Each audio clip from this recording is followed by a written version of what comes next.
Welcome to the All About You podcast. My name is Sheila and I am your host. In this podcast, I invite people to tell their stories of their travels, hobbies, and passions.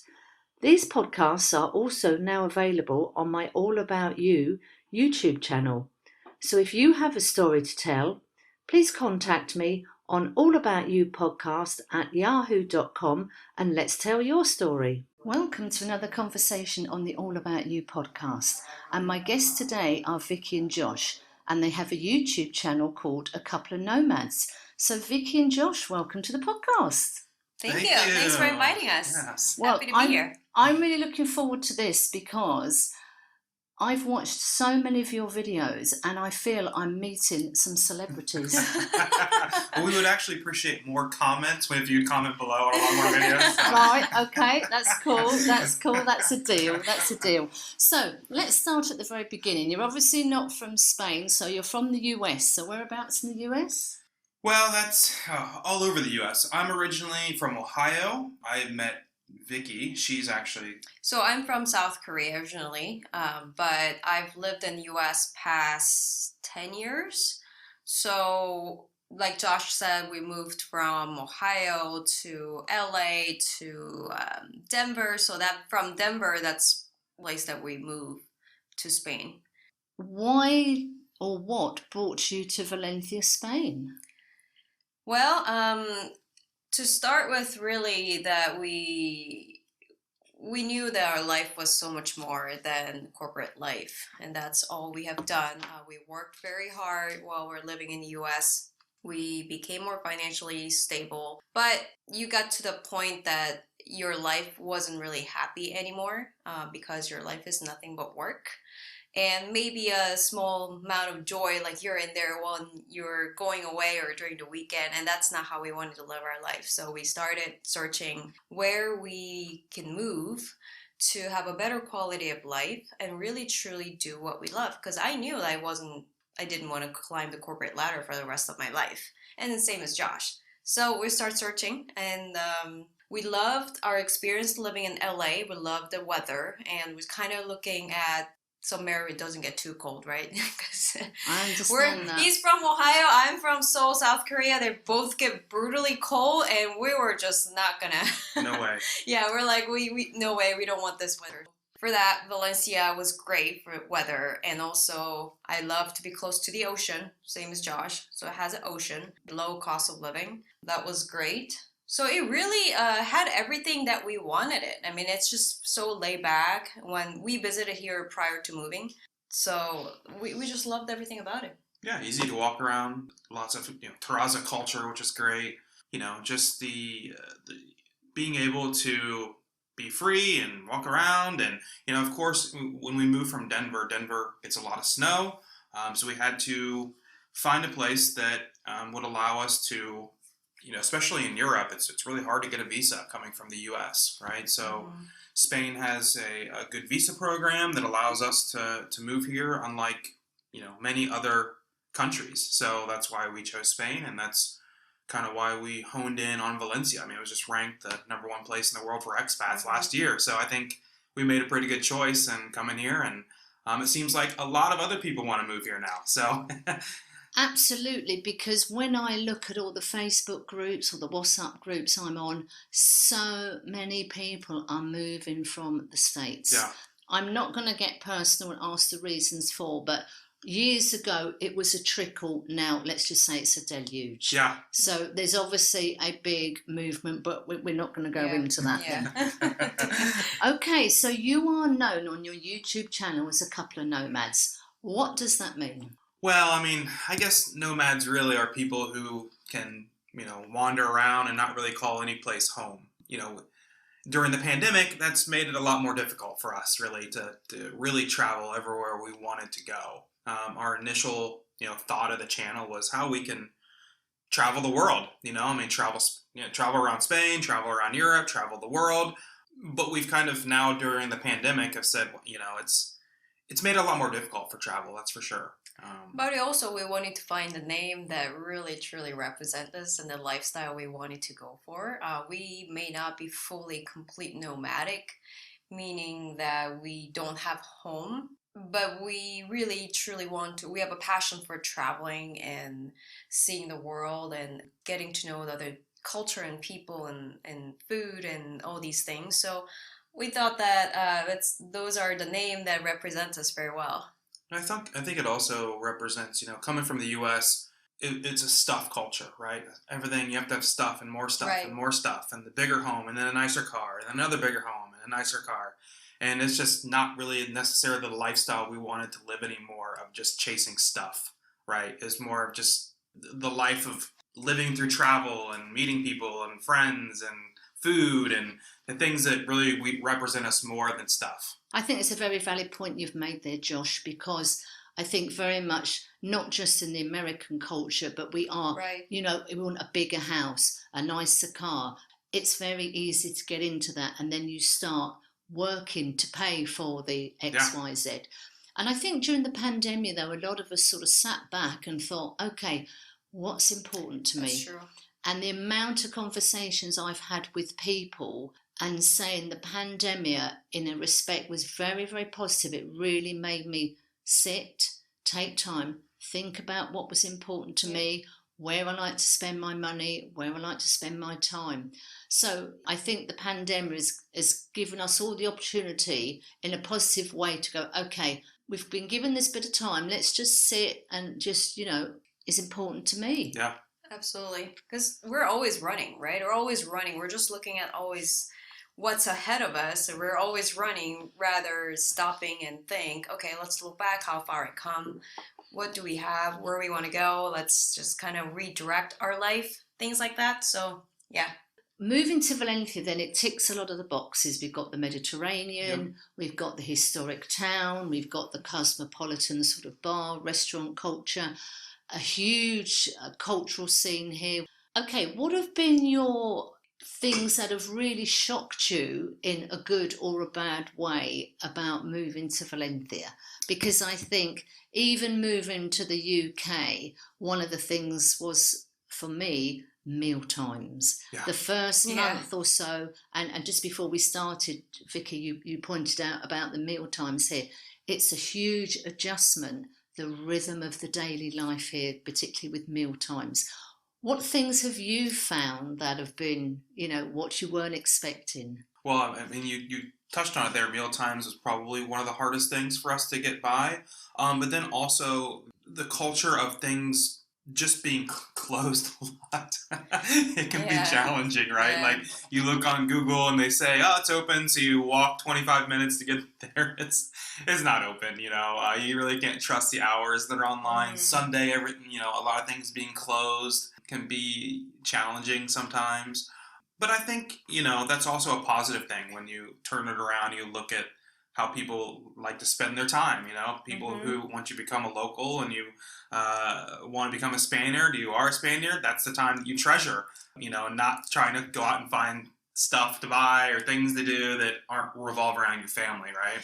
I think that is a very valid point here. I think particularly the American culture, everything is open 24/7, and very much here or in the UK, not so much as the States, I have to say. But then when you move here and the shops are closed on a Sunday, or the shops will close, as you say, for lunchtime, and you've got it in your plan, I'm going to do and you get that everything's closed. I think we all probably tend to get frustrated and fight against it. Yes. And then you get to a point saying, okay, well, this is really, the rhythm of life here in Spain. But it's that period of adjustment. Yes. That takes the time, yeah. What about you, Vicky? What has blown your mind since you've got here? I think it's pretty similar. I came from South Korea, so I lived there until I was graduating college, and then I worked there as well. I'm also living in the States. South Korea is, in my opinion, is way more competitive society than the United States. So it's even more than the United States. Yes. So you grow up everybody's very they're highly educated. They do this and they do that. They're all overly qualified. You're never good enough. You're trying not to be behind. That is really your goal, and it's running that competing society. And then I came to States. I thought it was slow, and then then I got used to it, and they're working. And so, as you can imagine, my adjustment from Korea to US and now it's Spain, I tend to be really hard on myself. That I can be tend to be a perfectionist. So that kind of, if I'm not doing and certain things and doing it better and working harder and be faster or whatever that is, and kind of shocking for me here is that's not really people necessarily value here, it seems like. It's more of their life, right? Spending time with their family and their quality of life. And it kind of makes you think that what is really important in life and how Spaniards live, and just like Josh talked about, closing the business. I mean, that's like unheard of, right? In the US, you think that, oh, things are open. In South Korea, it's like, just city never sleeps. It's everything's always open. You have a delivery, you order food delivery, it'll come in like 30 minutes. They have a website that you order something, they will deliver next morning. So it's that society, and but seeing it here, you don't need all of this actually.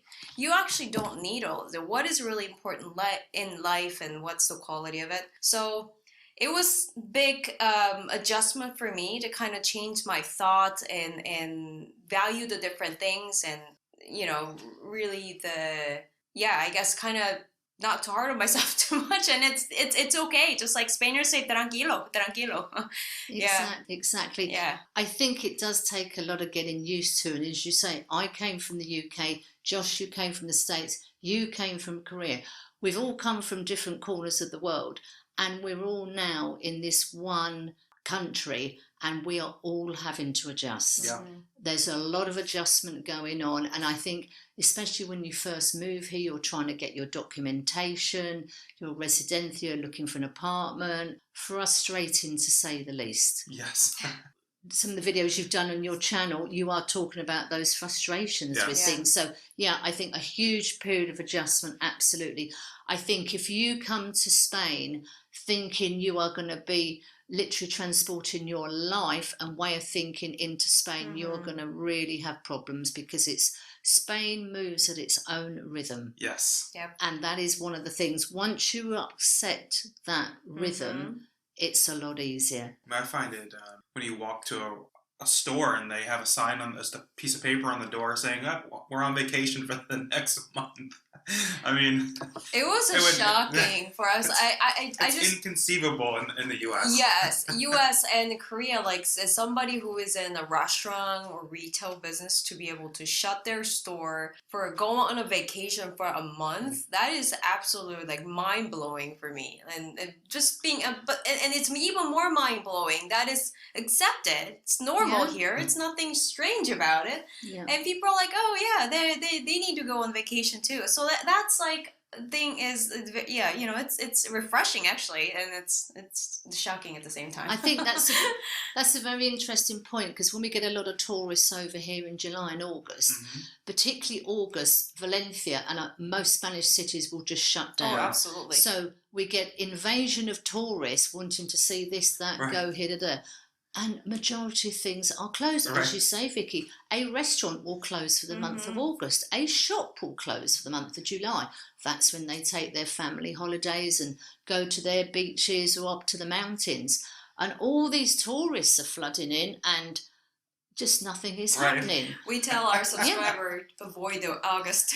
I mean, even the cultural programs, literally nothing happens in August. Businesses go on half days. Kids are out of school. Everybody just disappears and takes an extra long siesta. Yeah. So it's very, very funny. Bless them. I mean, it's amazing. How Absolutely. Wonderful. I mean, it's I think it's whole purpose shifting. It's of why do you have a business? Because like Korea and US both, when you open up the business, you have one goal: make more money. Much money as you can. As much money as you can. Just open as much as you can. Bring more people as much as you can. It's just not that here. It's just more. Yeah, more and more. Here, it's we've earned enough money to date, that's it, we're Yeah. closing. It's just sufficient as opposed to more, Right. push, harder, Absolutely. faster, Yes. whatever you want to do it. Yeah, so that's a huge difference. So let's talk about the YouTube channel now. Yeah. Your YouTube channel, you are documenting your travels. Yeah. Was that the idea? Yeah, when we started the channel, we didn't know exactly what all we were going to do with the channel, especially since we started it during the pandemic. But yes, we're traveling kind of Spain and beyond. We did some traveling around Europe, of course, during the pandemic. Now we're a little more focused on Spain. Yeah, I think the main purpose of I would say a couple of purposes for this channel is share our travel, because we are passionate about travel, trying different food, and we're foodies, and experiencing culture. I have noticed that, Josh. Yes. And also, since we're based in Valencia, we want to introduce Valencia. Because I think that Valencia is what's the right word for it? Yeah, underserved. And it's not, the information about Valencia is not that much out there. Not as much as compared to the other cities. But it's sort of like a hidden gem. There are a lot of beautiful and great things here that people they don't know about. So we want to introduce that. Hopefully we can help some folks out there who are wanting to move. We get a lot of messages who are wanting to move here. Whether that is next month or 5 years later or 10 years later, hopefully our information can be helpful for them. So those are really to share our fun life and food and drinks and all these things, and then also to help other people with information. It's true what you're saying though, Vicky, because most people, when they think of Spain, Madrid, Barcelona, nobody really knows about Valencia. No. As you say, it's a bit of a hidden gem. I think we are under the radar. Mm-hmm. I'd like to think it's going to stay that way, Right. folks. So don't go too gung-ho in getting everyone. Send them off in other cities. Right. But yeah, it is under the radar. And then when you explain to people, well, we've got the Reina Sofia, Paella de Musica, all the cultural activities, and of course, FIAS, Mm-hmm. which we still don't know whether we're going to have the full FIAS issue or whether we're going to have the mini one we had in September. Yeah. I think it blew your mind a bit, Vicky, didn't it, the last one? It really did. And first, when I came to Valencia without much information, I have a chef friend. She's like, the horchata and paella actually started in Valencia. And that's a big thing. It's like, those are two very well-known food, right? Food items. And then I don't know how many people actually know that's actually from Valencia. Yeah, I mean, I think people know of paella, the rice dish with seafood, rabbit, chicken and squid ink, all the different varieties. Horchata is a sweet milk made from tiger nuts. Right. Now, I love it, but I think it's a bit like Marmite. Are you aware of Marmite? Yes. A yeast. It's one of those things you love or hate. Yeah. Yes. And I think horchata is one of those things, love or hate it. And the idea is, in the summer, you drink it. It's a very cold, icy milk. Right. And you dip these long, sweet donuts called Fartons, fartons. yeah. Yeah, everybody loves this horchata y fartons. So that's our summer sort of speciality. And then in the winter, we have chocolate, hot chocolate, Right. with bonuelos or churros, which is, again, a hot, sugary donut. Can be in like a ball, can be a stick. So we're all about the food Yes. here. People know about probably the paella, horchata not so much. Yeah. Do you like horchata, Vicky? Yes, I actually do prefer Spanish horchata right here, made out of a chufa. Rather, in the U.S., horchata is not necessarily a known beverage, but more of a Mexican horchata is what's known. So you made out of rice. Mm-hmm. I remember trying horchata in the States. It's just, to me, it was way too sweet. So it wasn't my thing at that time. I do like horchata here. It's not nearly as sweet, in my opinion. And I would say the first time when I tried it, I wasn't a huge fan, but when I tried it the second time and third time, it kind of grows on you. I think I like it now, yeah. Josh, you said that you're a bit of a foodie. Yeah. Anywhere particularly sort of blown your mind that you've seen? I mean, your food, you are so enthusiastic about the food. It really depends on, what type of food I'm looking for. As far as, there are a lot of really good tapas bars. Probably one of the favorite places we went to is probably like it's going to sound cliche maybe, but it's probably like Casa Montana. I love that place. The food is great. The atmosphere is great. Just a little quaint room. It's a package of experience, history, and the food. And the vermouth that they make there. So I really, back in the U.S., you'd really only use vermouth only just for like martinis or a Manhattan, where here it's just drank. I have 4 bottles of vermouth at home. So it's I usually try to find little producers and little bottles that that are made locally or that aren't the big martini brand and things like that. But I really like that place if you haven't been there before. Well, I have to confess, Josh, I have not been. Okay. And it's one of these things I've known about for years. It's, I must book it, and then just hasn't happened. And then watching your video at Casa Montana, I thought, right, I've so got to get down there. Because it is, the number one place to go in Valencia. Yeah. But I mean, you enjoy anything from having the whole pig that you went with some guests of yours.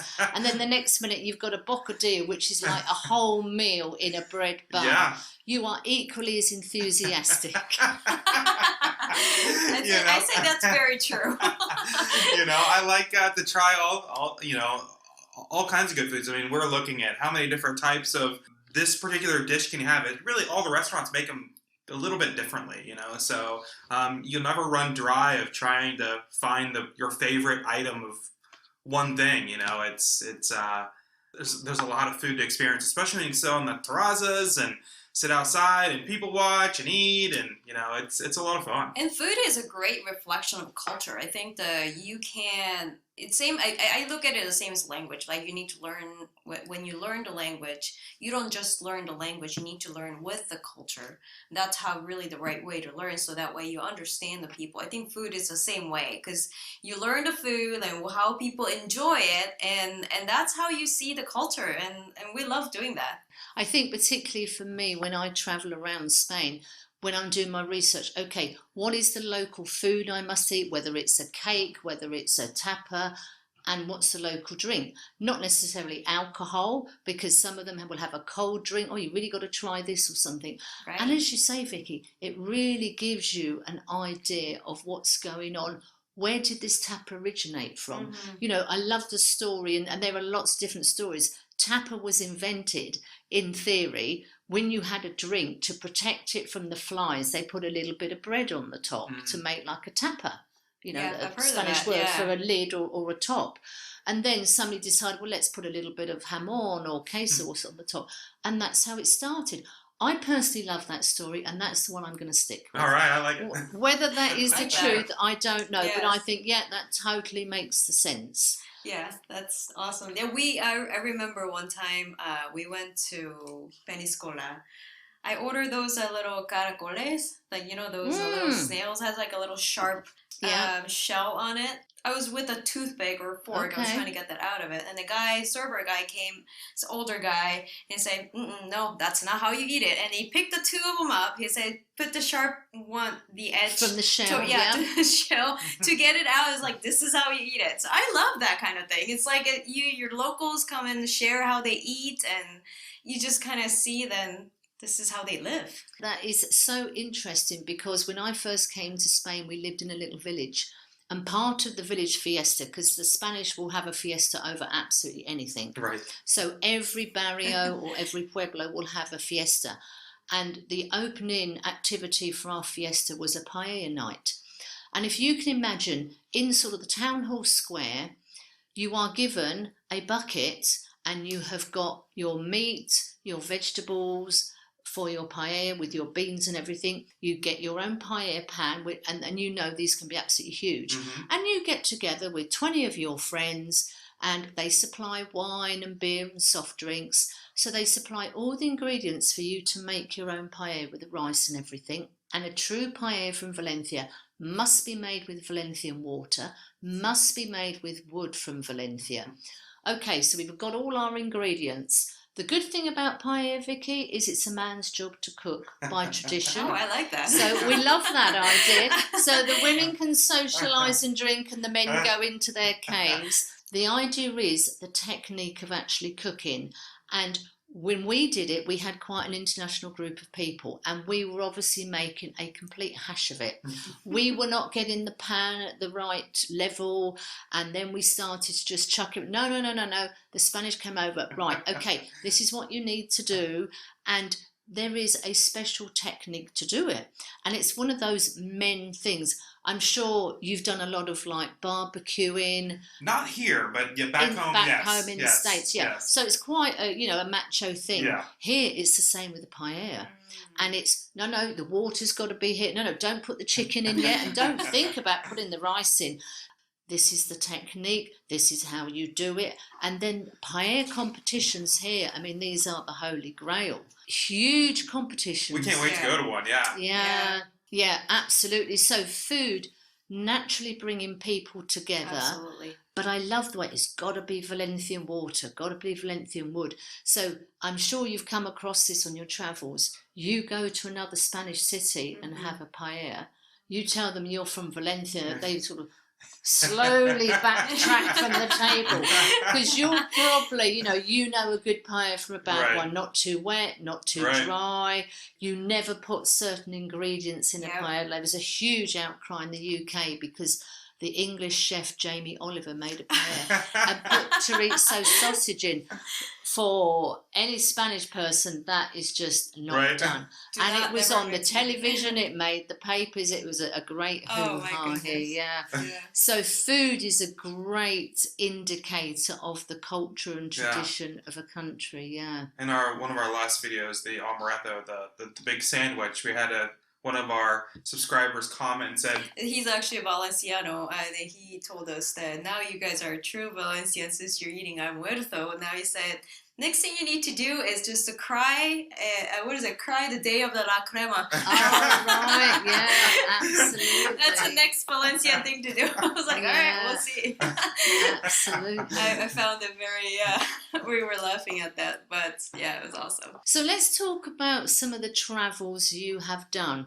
Obviously, the pandemic was quite difficult, but it didn't really stop you guys, though, did it? I mean, you've been here, there, and everywhere. Yeah, I mean, we went to, 8 or 9 countries about 3 months ago. I was going to say, you were away for a good few, but the videos were coming in, regularly, so you were doing it and then putting it online, Yeah, so we trained all the way from here up through France, over to Switzerland, Austria, Germany, Czech, and Poland. We were going to go more, but that's when the COVID got worse, so we had to stop it in Poland. So we went quite a bit of countries there. Yeah, we intended on going down through Slovakia, Slovenia, Hungary, a couple other countries, but a lot of stuff was just shutting down over there in Eastern Europe. So we had to cancel the rest of the trip, cancel all the hotels and train tickets, and we hopped on a flight and just decided, we should probably just head back home for the time being and wait for things to kind of to chill out a little bit. So have you got a big map in your house and you're sticking the pins, or you got a wish list, or how do you? We have a wish list, but we would love a big map. We just don't have one. We just never put one up. We might have owned one at some point in the U.S., but we don't have it here anymore. But our pins wouldn't even fit in the wall because the walls are brick, so it's it wouldn't even stick in. But we traveled many countries actually before we even started a YouTube channel. But I think I'm finding the fascinating with the YouTube is you record all of your experience and all these countries you've been to. So hopefully we get to travel more, and we really want to go all over. We want to go to Asia, and we want to back to maybe South America at some point. But travel isn't as easy as it used to be, so we're kind of waiting on that. But in the meantime, Spain has a lot to offer. We haven't seen so much. I mean, we haven't traveled in Spain much yet. So that's really what's in the pipeline right now. So can I just ask you both, did you decide to record your travel and your journeys for yourself and then thought, okay, let's put this on YouTube? Or was YouTube sort of in your minds when you were doing the traveling? How did that come about? When we moved here, we didn't initially say, let's start a YouTube channel. It wasn't. So you hadn't had a YouTube channel before? No. We started it, 9 months ago?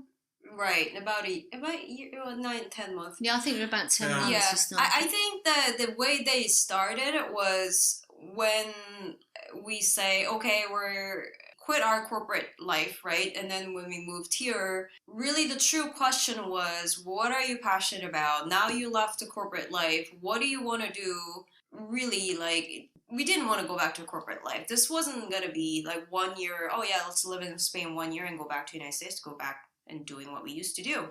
That wasn't that. It was more of we're starting a new career, meaning that what do we want to have a business? What do we want to do? So it goes back to the question of what's your passion and what do you love doing it? Because that's really what we wanted to do, and not necessarily chasing the money. So I think that's when we talk about that, really the sharing our travel experience. Oh, that would be really cool. So let's see what we can do, by traveling and doing what we love and sharing with others. And that's how we came together as a YouTube channel, really. Yeah. Because you're both incredibly comfortable in front of the camera. And I think there's probably not many people who are happy to do a video like you, Josh, with your great big sort of sandwich. Giant head. But, you are so comfortable, sharing your story, and Vicky as well. Are you the technical person? Do you do all the editing and She does social most of the media? editing. I would say probably he's more comfortable in the camera than probably me. I tend to be a little bit more introvert than he is. I'm the editor. I think most people would, Vicky. Yeah. No, that's a compliment. Yeah. That's a Yeah. compliment. So I'm the one who usually does a lot of editing, but we do it together. I'm doing the main editing part, and Josh is he's the funny one. He's the foodie and Well, loud one. I didn't think people actually found me funny, but I guess some people do. We do definitely. But going back to even before, this sounds very shameful, but before we started a YouTube channel, I'd never even hit subscribe on any channel. I'd never even really watched YouTube. So you were a bit of a YouTube virgin then when you came. Yeah, into this. yeah, kind of. Like I'd never. I may have had a YouTube account. I don't even think I really did. But then when I came here, not having an antenna to watch Spanish TV, our TV had YouTube on it. So I would start watching YouTube and I'm like, oh, look at all these people. They travel. I didn't even know you could do that. Make a YouTube channel out of it. So we started following other people. Like, I think, well, we're here. We may as well start it too. And that's kind of where it kind of bloomed from. Because like I said, I'd never even hit subscribe before. Now I'm convincing people to try to hit subscribe, so.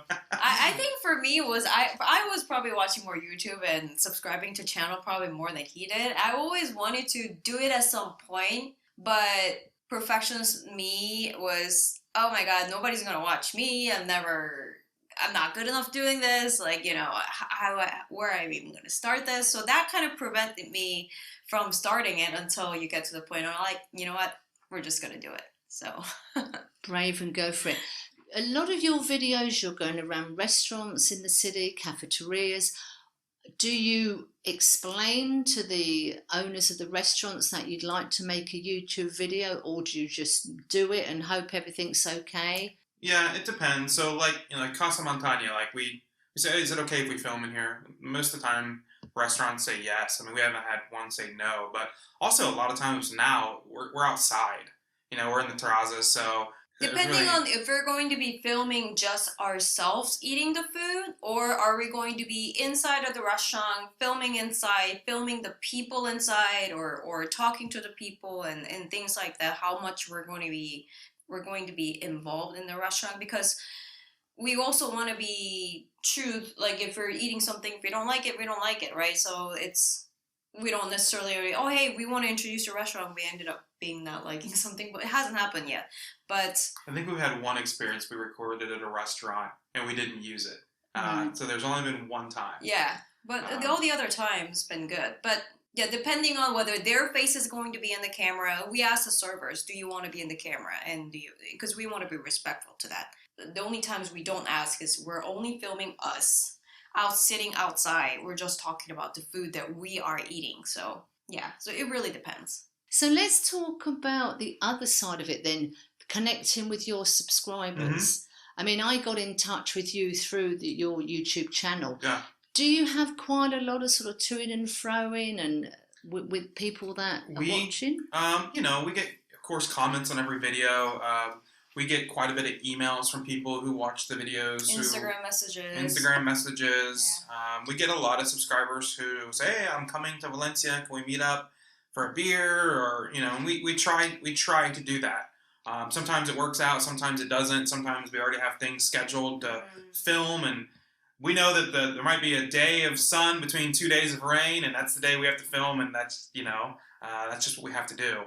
So we usually try to meet subscribers and say hello, and we get a lot of people on the street who want to say hello to us, and it's fascinating. Yeah, I mean we were walking around 2 days ago when we were filming, and we had a subscriber say, "Oh, we just saw you on the street," and sent us a message on our YouTube channel, and I said, "Oh, you should have said hi to us," and he replied back and said, "Oh, we didn't want to interrupt you because you guys were filming." So some people are timid, and that's fine too, But it is fascinating how often we get stopped and people say hello, but we like it. I mean, we always try to meet our subscribers and say hello. And I mean, what a wonderful opportunity to get to know complete strangers, right? And because we're also a strong believer of everything happens for a reason. So people that we meet along the way, people reaching out to us, we're very grateful. I mean, it's just the YouTube channel broadens our view, and I think that the opportunity is more than we expected.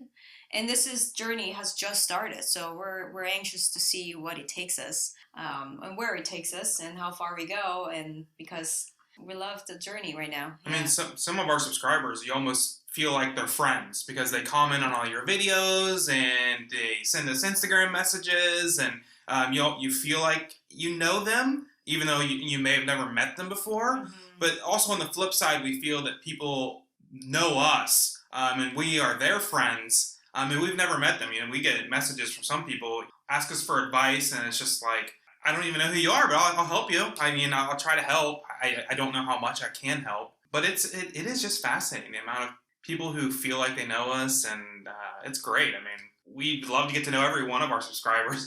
Yeah, absolutely. Maybe we'll have a big subscriber party. I don't know. Maybe when we get a little bit bigger.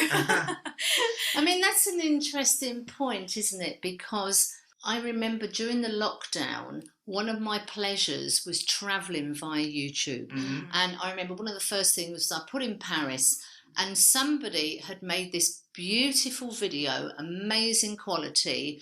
It was just music, no narration to it. And obviously it was done before the pandemic. Bypassed all the lines, took you up inside the Eiffel Tower, took you around the views, and I went wandering around the streets. It was armchair travel done by sort of private individuals, not tour companies or travel companies. And it was just magical. Right? Where do I want to go today? I want to go to New York. Having videos done by what I call everyday people, this is the truth. It's not me promoting this hotel. It's not me promoting this airline. So the fact that we as subscribers and YouTube people can get the truth on things. And I think when I first got into YouTube, it was makeup tutorials, skincare reviews, because back in the day, it was, okay, I'm an everyday person. I'm going to give you an honest opinion about this face cream, this lipstick. Now you've got to be very careful. Are they sponsored? Sure. Is it a paid?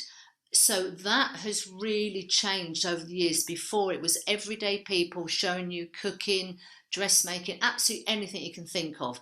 Now it's all coming in as a sponsored by, gifted this, paid by, an affiliation with. Yeah. The world of YouTube is changing. Yeah. And particularly with the podcast, people sort of saying to me, oh, are you going to get sponsors? Are you looking for a sponsor? But I think a lot of podcasters and a lot of YouTubers, it is becoming their full-time job. Yeah. Or their way of making money, maybe not calling it a job.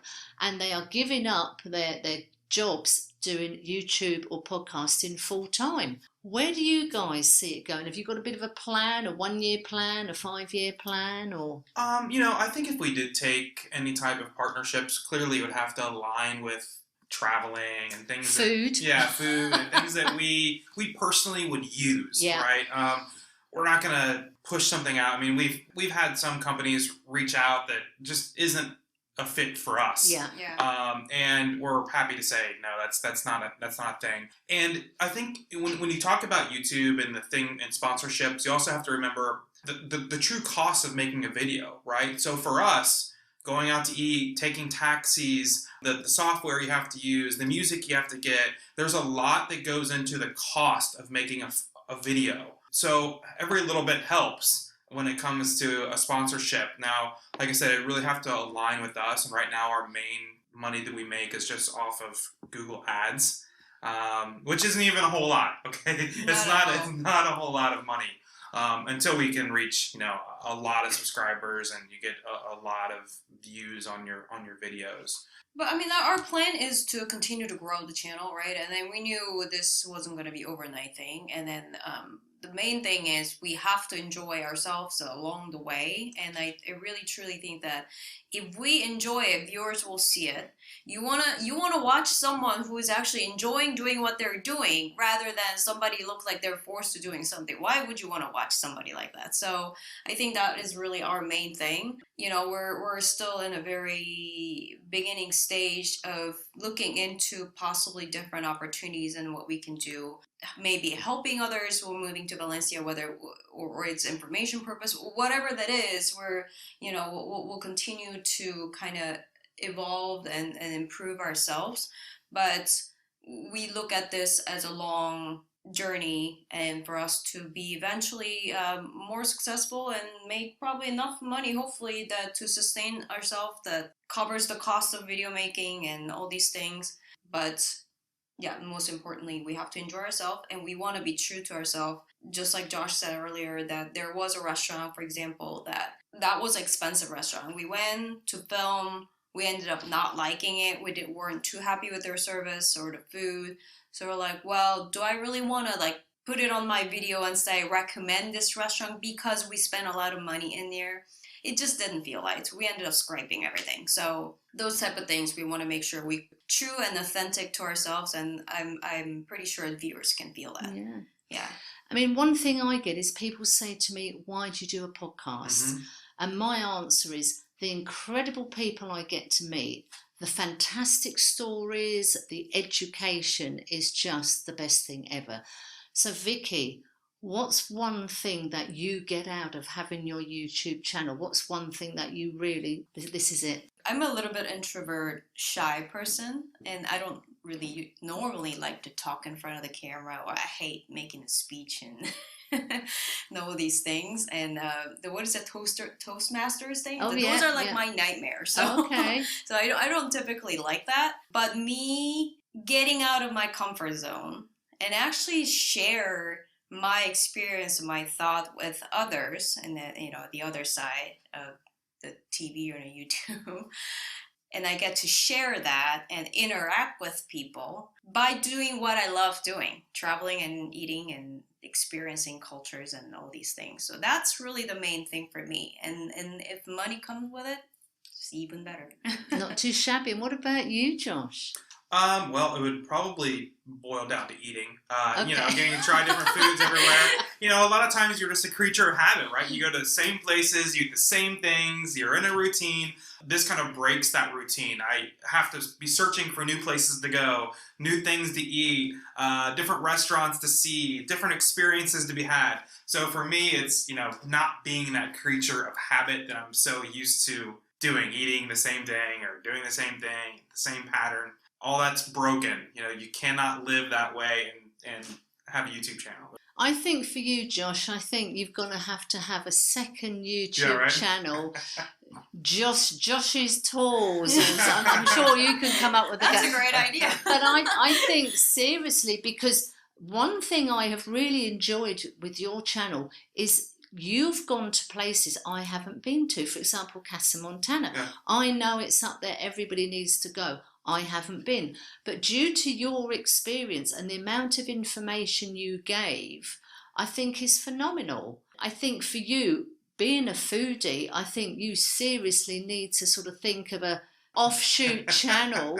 And as you're getting to know people in Valencia, maybe, once a month you get together with a group of people and you take us to a restaurant. There you go. Yeah, That's a good idea. That's a good idea. I think Good maybe, idea. yeah, definitely. Rather like these supper clubs that have Yeah. sort of taken off over the last sort of few years. That's a good idea. Yeah. You know, you're hired. Free, totally free of charge, free of charge. So I generally finish my podcast by asking you the question, is there anything I should have asked you? Oh, I'm not sure. I don't think so. yeah, man, I think we covered Yeah. we covered quite a bit. We really appreciate you having us on. It's been fabulous talking to you. So thank you very much, Vicky and Josh, the couple of nomads, for being a guest on the All About You podcast. And I wish you good luck with your new channel. Thank you. I look forward to receiving my invitation for Josh's supper clubs. Business in the making already. Absolutely. I mean, this is the thing, you know, businesses are not often made on a huge brainstorming session. Absolutely. Sometimes just a comment by somebody and yeah, your second channel has All been birthed as we speak. Well, it's been an absolute pleasure having both of you Same here. on Thanks the for All inviting About us. You podcast. Thank you very much. Thank you so much, and hopefully I'll see you for the next YouTube channel. Okay. Absolutely. Thank you.